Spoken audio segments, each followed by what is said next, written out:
welcome to the highlight show for Tier 8, Season 8 of the GT3 Championship, hosted by Apex Online in Assetto Corsa Competizione. This highlight show will cover Round 4, which came ahead of Round 3. Round 3 scheduled for the Nürburgring, but on the evening when all the Tier 2 through to Tier 10 was to take place, there were server issues across the whole of Europe, and Round 3 rescheduled to come after Round 4, just to keep everybody on their toes. So tonight's race will be at Snetterton, previous round of course taking place at Misano. At Misano, it was Sven Hertgens who qualified on pole, who was still in the lead position by the end of the first lap. Andy Hansen had qualified in second, but had fallen behind André Ranihag in the McLaren by the end of the first lap. It was on lap 9 where one of the drivers to watch in the race really, Marcel Zigo going through the field. Marcel had qualified in 11th position, but by the end of the race will be up there in second place on the podium. So a great drive from Marcel Zigo. It was Andy Hansen who managed to keep ahead of the rest of the field as the race moved through. And by the 36th and final lap, it was Andy Hansen who was clear of the rest of the field by 16 seconds. Marcel Zigo coming in second place, and Uros Huzjak securing third. Driver of the day was Ricardo Fontao, who qualified all the way down in 27th place, but managed to keep his race pretty clean and avoid a number of incidents that happened, including this one right at the very beginning of the race before we crossed the start line, helping Ricardo move up the field. Involved in a number of battles, including this close one with Eric here getting through, and after a number of exchanges of places throughout the race, but Ricardo managed to just capitalise on that. I think he finished just behind Eric in the end, but slightly cleaner drive, and Fontao took away driver of the day. Some of the results from Misano: Andy Hansen finishing in first place, Marcel Zigo second, Uros Huzjak in third, Biela coming in closely on fourth. But after qualifying in pole, Sven Hertgens fell back to 13th place. Not a great result from such a brilliant qualifying performance. So if Sven can improve his race performances, he'll certainly be looking good for the Drivers' Championship. Now, looking at the Drivers' Championship after 2 rounds, it's Marcel Zigo who moves to the top of the table with 156 points.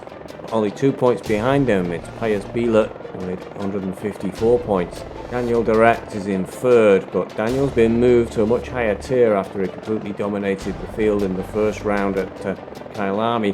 So in reality, it's Andy Hansen in third place on the table. His first round was at Misano, and he won the race, gave him those 100 points, moving right up the table. So he's looking like a dangerous force for the rest of the season. Looking at the team's championship, no surprise, Double Damn Daniel there at the top of the table with a strong haul of 191 points. 20 points behind them, Celtic Bromance, Uros Huzjak and JP McKinley with 171 points. And a bit of a gap of 50 points to the third place team of Hexagon Nation, Daniel Nilsson and André Ranihag with 121 points.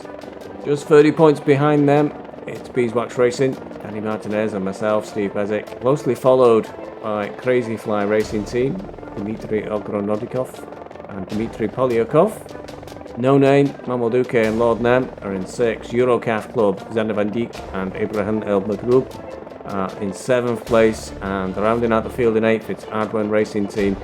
2 Henris, I don't know if they're brothers or father and son, but it's Matthew and Julian.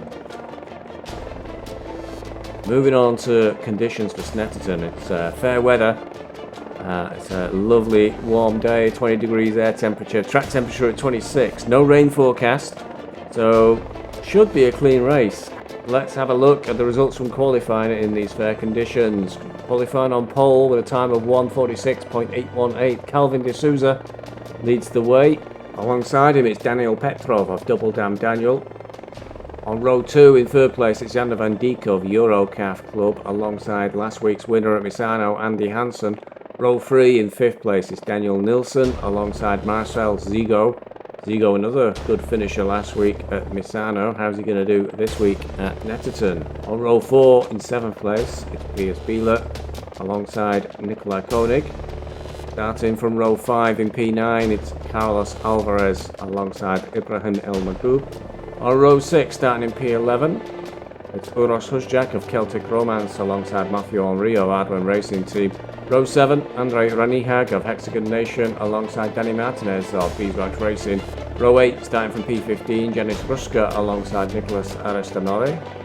Row 9, Dmitry Polyakov from Crazy Fly Racing Team starts alongside Radomir Kajirski. On row 10, it's Arnas Morkis alongside Tom Tweedy. On row 11, starting from P21, it's Arda Keskin alongside Danny Montero from Double Dam Daniel. The Double Dam Daniel drivers quite split this week. On row 12, starting from P23, it's myself, Steve Bezic, the other BeesWax Racing driver, alongside Julien Henry from Ardwin Racing Team. Starting from row 13 in P25, it's Manuel Duque of No Name, first driver to be just over 2 seconds behind the pole sitter. Showing you how close the field is in Tier 8. He's alongside Mads Jensen. On row 14, starting from P27, it's JP McKinley of Celtic Romance, who's alongside Dimi Kranz. On row 15, starting from P29, it's Dmitry Okronodikov from Crazy Fly Racing Team. Dmitry, the last driver to set a time. The final 2 drivers failing to set a time in quali, and starting from the back of the field, that's Zamir Radu in P30 and Simon Lazarik starting from P31. So moving on to the main race at Snetterton, Tier 8 required 3 restarts because of big pile-ups at the start of the race, and the tier coordinator Manuel Duque made it quite clear there would be no more restarts after the third, and a number of inquiries would probably go in for those initial 2 attempts to start the race that ended in mass pile-ups. But the third start was the one that was going to stick regardless of what happened. So we joined the leaders as across the line. Calvin de Souza on pole and Daniel Petrov in the Aston with the red stripe alongside him. Rest of the field coming through. Really got to try and keep it clean. And de Souza's got the inside line there for the first corner as they're all coming round. Turn 1 and approaching the tight hairpin turn of turn 2. De Souza there ahead, but goes a bit wide. Petrov goes for the inside line and gets away. De Souza loses a bit of traction and falls behind the Aston Martin of Petrov, who's cleared away now. So it's Petrov, De Souza, and looks like Xander Van Dijk and Andy Hansen. A number of cars going off track there, and that looked like Manuel Duque there giving me a bit of a punt. And one of the Porsches off to the left and in the wall. And there was a big crash there coming into turn 4. The hairpin of Agostini. And another Aston spins. Tries to rejoin, but does another half spin off. And let's try and have a closer look at who that was that came together. That was De Costa. And was it Andy Hansen? I'm not too sure. But they're both off in a big way. And they'll be right down the back of the field. So De Costa's pole position wiped out in the first few corners. And it's Daniel Petrov. He's moving well clear of the rest of the field. There's a big gap to 4 cars, then another little gap to the rest of the field. So a great start for Daniel Petrov for the rescheduled round 4, coming ahead of round 3. Just keep us completely confused. Petrov through the tricky right-hander of Nelson. Next will be approaching the bomb hole, which really catches everybody out when you suddenly lose grip as the track drops away underneath you. Contrary to popular belief, it is not caused by a bomb. It's actually due to subsidence on the track. I'm sure many drivers wish they would fix it and get away from difficult traction problems it gives you. And De Souza, Petrov is through the difficult turn 12 of Murray's really difficult braking zone. Very hard to get right. And one of the drivers on the opening lap doesn't get it right. One of the Aston Martins scoots right across the track. Rejoins, comes right across the track and takes out another one of the Astons who manages to recover and keep going. Was likely to lose position because of that, because there was a lot of cars close behind him. So Petrov leads at the end of the first lap. Nilsson into second, Zigo third, Wheeler in 4th, and Xander Van Dijk in 5th place. And the overtake started happening pretty quickly. Lap 2, Manuel Duque closing up behind McKinley. You can see him from Celtic Bromance just ahead of the Bentley there. But then it vanishes, so he's clearly gone wide at turn 1. You just see the car in the background there, off in the grass. So McKinley have lost a number of places there. Easy pass for Duque as the Celtic Bromance driver went straight off. So the no-name driver through, making up into 18th place. On lap 3, it was Ruska's turn to have a go at Aristan Ori. as they're going through turn 11, through the bomb hole. He manages to hang on there, gets a Ferrari in front of the Aston. So that's a place there for Ruska. He'll be moving into 12th place. Safely around turn 12 and onto the start-finish straight. Past the pit entry.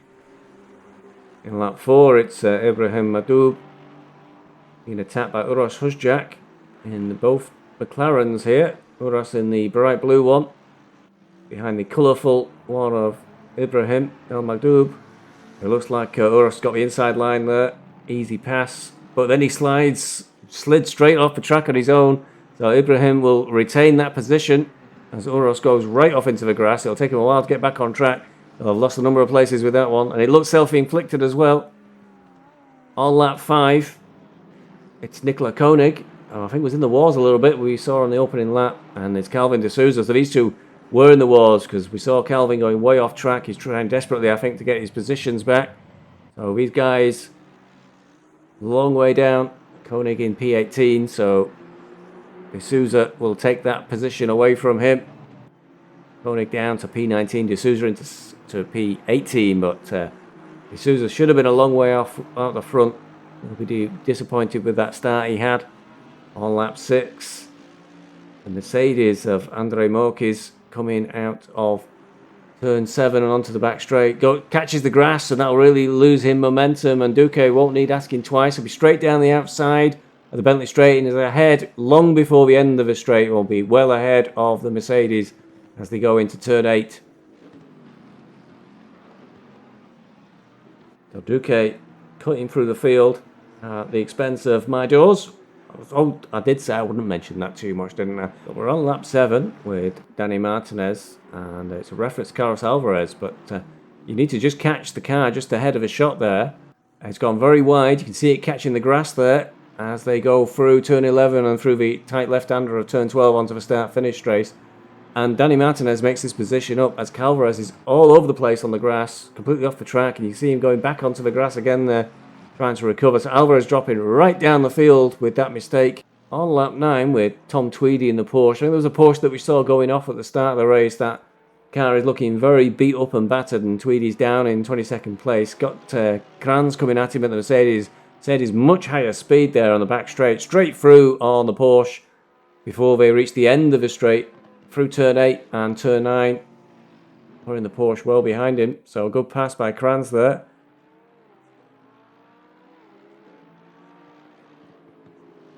On lap 10, Arda Kurskin going a little bit wide there on the exit onto the start-finish straight, and I think that's given Julian Emery in the Aston Martin the advantage. Got better speed coming down the straight. I think he's going to be able to sweep around the outside into turn 1, putting the McLaren a place down. A good pass by Henri on Keskin. So Emery into 17th, Keskin down to 18th.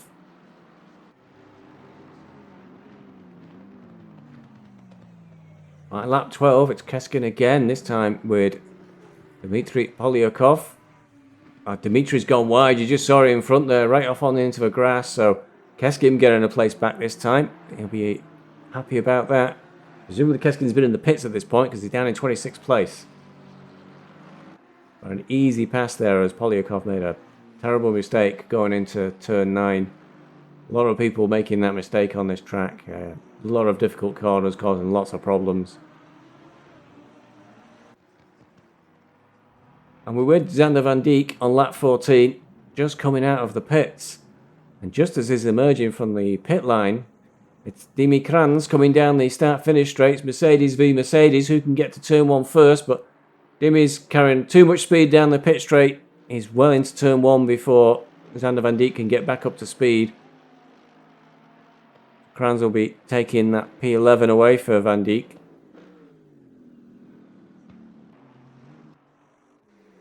And on lap 14, it was Mads Jensen, the number 33 Aston Martin. And it looks like Polyakov's gone wide again there. You can see him struggling for grip, comes back on track, but he's lost all his momentum. So Mads Jensen will take that place quite easily. Polyakov clearly struggling a little bit with turn 9, catching many drivers out. So Jensen sweeping round the turn 11 into the very difficult turn 12. Turn 12 and turn 9, very similar. Lots of heavy braking into a very tight 90-degree turn. And we're back with Kranz and Van Dijk again, as this time is Van Dijk going to get through? Has he got fresher tyres coming out of the pits? Looks like he's got alongside him coming up to the hairpin of turn 2, and he's way ahead. If he can control the braking, he can, and that's Van Dijk through on the Mercedes of Kranz. So Van Dijk recovers to 9th, Kranz pushed down to 10th. But we're only at lap 15, only about halfway through the race, so still plenty of time for Kranz to get back into the fight. On lap 17, it's me doing a recovery from being punted by our tier coordinator, Manuel Duque. And he's got McKinley coming up the inside for the hairpin. Looks like it's a very tight battle. And the BeesWax Racing car gives the Celtic Bromance car just enough space so there's no collision. Coming out and round turn 3. It looks like McKinley's got that place. The BeesWax Racing car down to 18th. McKinley into 18th and BeesWax down to 19th. On lap 17, it's Ibrahim El Maghroob again coming up on Ruska. This is the long back straight, the Bentley straight, and it looks like he's got a better position there, Ibrahim, as they come into turn 9. And if he can keep it on the black stuff, he'll be okay. He has. Safely ahead of a Ferrari now, good couple of car lengths as he sweeps through the bomb hole and around turn 11. On lap 18 with Radomir Kazierski, catch a bit of grass there, and they're all side by side. You can see McKinley of Celtic Bromance and the 54 of McLaren of André Renihag. We're very sad by. Oh, that looked a bit naughty there. Looks like Radomir came across then on the McLaren and almost pushed it into the grass. That one might well need to go to the stewards. I don't know if he wasn't aware of him. Very often, if one car comes through, you're unsighted on another one coming through. So you do have to be careful if you're a driver coming past. But just a lap or two later, same drivers, lap 19, André Renihag still trying to get past Radomir Kazierski. Coming up to the same corner, the turn 2 hairpin. Oh, and carried a lot of speed in there. I don't think André had very far to go. And oh, it gets worse for André. Half spun in the middle of the hairpin and got hit heavy. Right, looked like Uros Husjak, and oh dear, has he called it a day there? Teleported back to the pits. That can cause you a big penalty, so he may well have pulled out the race there with that incident. On lap 20 with Piers Bieler, usually a good finisher in these races. And he's in 5th place at the moment, trying to catch up with Danny Nielsen. Lap 21, driver who's been featuring a lot in this highlight show, Ibrahim El Maghroob. But gets a slide there coming out of turn 7. And Duque goes straight through, caught a bit of the barriers there, so that McLaren may well be damaged. It looked like another driver get through with that Ruska. It was indeed Ruska, so unfortunately, Ibrahim caught with a highlight show there, losing 2 places, losing the rear end coming out of turn 7. Lap 22 is Ogrodnikov and Julien Henry. And Ogrodnikov seemed to get turn 9 a little bit wrong there. He seemed to really lose momentum. Henry's up the inside through the bomb hole, and that's forced Ogrodnikov slightly offline. He's not going to get the best speed. And Henry's well clear of the Aston Martin of Ogrodnikov by the time he gets to turn 12 and onto the start-finish straight. On lap 26, Uros Husjak and Radomir Kazierski. Uros trying to catch Radomir as they're coming through. But Radomir, terrible mistake there. Seemed to catch a bit of grip at just the wrong point, and it speared him right into the wall. You just see him recovering there, back onto the track. But that was a bit of an easy one there for Uros. He'll be into P17 now. Now I think Radomir may have lost 2 places. Looks like De Souza's through as well. Also on lap 26, Dmitry Polyakov, Mads Jensen. Oh, that's a brave move there from Polyakov up the inside of Jensen. Really threw it over the inside, but was still on track. So through there on coming onto the back straight of the Bentley straight, going up towards turn 8. Jensen not giving up, trying to get fast, but I think Polyakov's going to have the better line, carry more speed. into turn 8. And lap 28, Janis Ruska and Carlos Alvarez. Alvarez, remember having that complete nightmare when he went off track right at the start of the race and didn't seem able to get back off the grass. And he's off the grass again. You see him right off there in the wall. That treacherous turn 12 catching him out, and he went straight on. So in the end, Ruska will go through into P11, and Alvarez may well lose more than just one place there. Yeah, it does look like he's rejoined behind Henri. So Alvarez down to P13 and possibly damaged as well. He was that far off track. Looked like he was in the wall. On P31, very close to the end of the race now. Danny Martinez trying to get up the inside of Danny Montero. It's like Danny v Danny. That was really close. There was just enough space, but they both ran out of traction, I think, by the time they got into the corner itself, which virtually stopped them. And the Aristonori Aston Martin 974 took full advantage, got past both of them. So Danny Martinez did get through on Montero in the tightest of passes. I'm not sure Danny Montero was very pleased about it. He's flashing his lights there at Danny Martinez. And did he get it wrong? Oh, yes. They both go wide. Aristonori and Montero both go wide on turn 12. So Danny Martinez through and Duque through. So all happening between positions 6 to 9 in this race in the last couple of laps. At the moment, Danny Martinez is ahead. Is he going to stay there, though, with just a couple of laps left to go? Well, we're seeing it's Montero and Aristonori again, fighting side by side.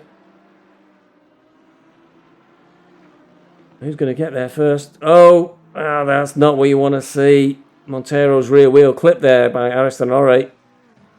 Pushed him right off into the grass, and he'll be losing a number of places, trying to get traction and get back on track. You see cars going through. Montero was in 8th, and he's likely to have lost a couple of places there at least. See Ruska ahead of him. Ruska was in P11, so yeah, well down. Lap 33, Daniel Petrov and Marcel Zigo, and this is for the win. Petrov winning at the moment. Zigo in second place. That's Zigo through on Petrov. So Petrov must have been leading for nearly all the race because he was in the lead position at the end of lap 1. But Zigo's forced his way through, and that might be just enough to take the victory because we're really close to the end of the race. Petrov's trying everything to get back. But it's not going to happen. This is the race finish. Zigo pulling off pretty good drive there. Qualified down in 6th place. Was involved in some of the incidents at the start of the race. So I don't know how far back he fell in the field. But he takes it across the line to take victory in round 4 of the championship, which comes ahead of round 3. So Zigo first. Petrov looking to have finished in 2nd place. And Xander Van Dijk looks like he'll get 3rd. But who knows where these standings will be after all the stewards' inquiries that go through, because there were a lot of incidents in this race and a lot of drivers were really struggling with the Snetterton circuit. So normally for driver of the day, I tend to look for a driver who's done the most passes, and there's one standout clear winner really this week. It's a one-horse race, and it's unfortunately for me, it's Manuel Duque. Yes, the driver who killed me at the start of the race. And because I'm so nicely natured, I didn't even put it into the steward's inquiry. But right on the opening lap, this was turn 3. I think we saw it briefly in the main show highlights. Gets close to 3 wide and jigs across and pushes me onto the grass. Thank you very much, he says. I'll have that position. I rejoin a couple of cars down. But that was the opening lap. Got tucked up then behind McKinley from Celtic Bromance. So the no-name driver getting away at the start of the race, and won't have had much damage from that. I recall I had about 1 second's damage because we just brushed doors. Just unfortunately ended up with me mowing the lawn.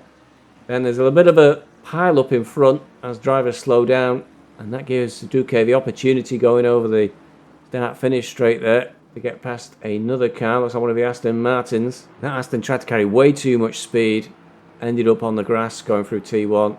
Still behind McKinley. Looked like maybe Polyakov who went off. Another one going wide there on the hairpin, and that was usually the mistake. Drivers can't carry too much speed into the hairpins and on the corners and going off track. It's on the 3rd lap. There's a bit of a coming together in front of Duque with looks like Keskin and Polyakov. Polyakov coming out slightly the worst. They didn't really collide, but we just kind of came really close to each other and both lost a lot of momentum, but Polyakov definitely came up worse. Duque up the inside. Then almost immediately, Keski makes a big mistake going through T1, loses the rear end, gets grip back, but goes onto the grass, and Duque straight through and takes another place. On the 5th lap, it's Morky's turn to go a little bit wide, catch a bit of grass, loses traction, and Duque's through again. Now he's up to 15th place, having started all the way down in 25th. And 7 laps in, it's Montero who pulls into the pits ahead of him, making an easy place up. And you can see there off to the right, it's Alvarez who is off on the grass, and Duque was one of those who capitalised from Alvarez's nightmare mistake going around turn 11, where he ended up going straight across the grass, losing lots of places.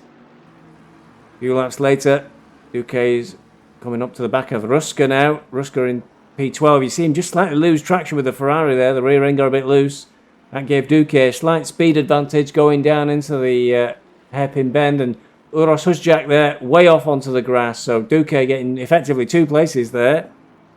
Ruska and Husjak passed in one go. So now he's in P11 by lap 12. And just ahead of him is Ranihag going into the pits. So into 10th place. I remember qualifying in 25th, so very strong performance. Clearly using my car as a springboard gives a great boost to race performance, so I don't want anybody else in tier 8 trying that, please, in the next rounds. Then a big moment on lap 18, a recovering car coming back on track there. Duque just avoids it, no damage done and no places lost. Battling with one of the Henrys, but the Aston Martin of Henry there, number 8, goes well wide onto the grass and struggles to get back on the track. So Duque making up another position, and he's behind Ruska again, so the pit stops must have been done and Ruska must have made a place up. Gets on the inside coming up to the turn 2 hairpin, easily ahead of a Ferrari, and that puts Duque back into turn 10 following his pit stop. And then just ahead, it's the incident where Ibrahim El Maghroob lost the rear of the car and ended up spearing off the track and hitting the barriers. That allowed both Duque and Ruska through. And then right towards the end of the race, the incidents we've just seen between Danny Martinez and Dan Montero, both fighting over the same corner and both losing out to Aristanori. Duque hanging around behind this fight, looking for a way through and an opportunity. But too far back to capitalise on the 2 drivers really fighting each other.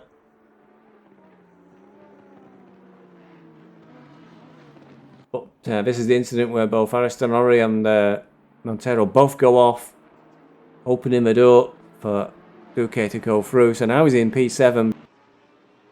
Danny Martinez catches the grass at the side of a track, goes right off,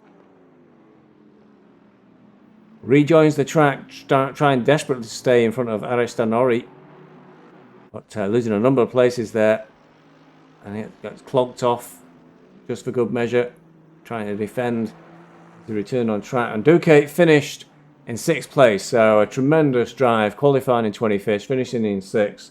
But some of the incidents involved showing how difficult this track was for all the drivers involved. So well done, Manuel Duque.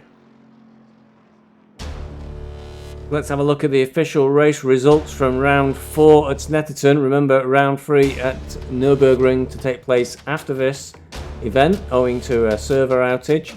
In first place, Marcel Zigo takes away maximum points in his Aston Martin Vantage. In second place, it's Daniil Petrov of Double Dam Daniel, and in third place, it's Sander van Dijk of Eurocaf. Fourth place was Daniel Nielsen. Fifth place, Pius Bieler.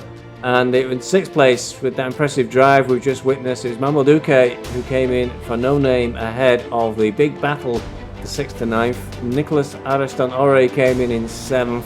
Danny Martinez of BeesWax Racing was 8th. Ibrahim El Maghroob came in 9th in the end for Eurocaf Club.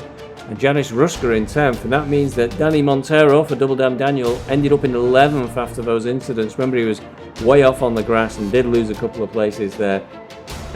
All these points, I think, subject to what may come from the stewards. There was quite a bit of argy-bargy going on throughout the race. Matthew Henry was in 12th for Ardwen, the racing team. Carlos Alvarez in 13th. Nicholas Koenig in 14th. Steve Bezic for BeesWax Racing managed to recover to 15th. after he was punted off by Manuel Duque. Did I mention I was punted off by Manuel Duque? Not sure I did.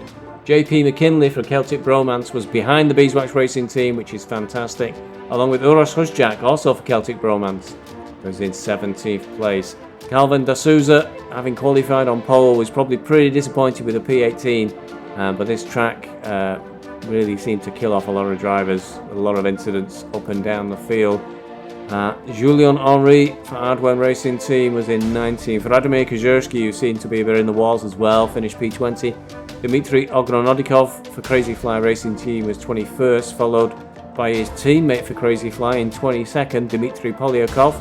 Mads Jensen came in 23rd. Dimi Kranz came in 24th. Tom Tweedy, I'm not sure if his Porsche would have a bit of damage. He seems to be struggling a lot of a race. Tom finished in 25th. Arnas Morkis finished in 26th. Andrei Ranihag for Hexagon Nation was 27th. Arda Keskin is in 28th. And non-finishers, Andy Hansen did not finish the race. Now he was way high up in the Drivers' Championship. I know he wasn't very pleased, I think, with some of the incidents that went on, so you definitely don't get anything for finishing. And on a race this chaotic, you still possibly stand a chance of taking away some points, but Andy didn't finish, neither did Zamfir Radu or Simon Vazarik. So looking at the Drivers' Championship, I've changed the order around to try and keep it at least semi-logical, so now Snetterton showing us round 3 here, but that will just confuse the hell out of us as we go forward. Zigo retains his position at the top of the championship now with 256 points. The gap to second place Pius Bila is 36 points. In third place for Double Dam Daniel it's Daniil Petrov. In fourth place is Uros Huzjak for Celtic Bromance. Fifth place is Danny Montero for Double Dam Daniel. Sixth is Janis Ruska. Seventh place for Eurocaf it's Jander van Dijk. In eighth place it's Daniel Nielsen. And ninth place it's McKinley for Celtic Bromance, and Danny Martinez for BeesWax Racing is in 10th place. No Teams Championship update this week because I didn't manage to get a copy of the Teams table before it was updated following the round at Nürburgring. And that is where we're going next.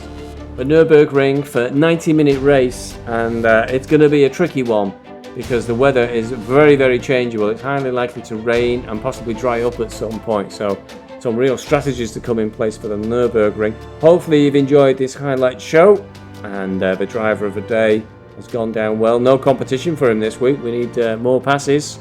You need to qualify badly and do lots of passes. That's the way to get driver of the day because I've got no other way of doing it. Ideas are welcome. But if you have enjoyed, please leave a like and please subscribe to the channel if you want to catch the live streams of races, both for Tier 8 for Apex Online Racing Season 8, or we've also got ISDA and a bit of Dirt Rally 2 Apex Online Championship coming up. The highlight show for Nürburgring will be coming out very soon. I'm trying to get back on top of things, but it does take some time to produce these shows. Hope you've enjoyed. See you next time round. Thanks very much for watching and cheerio.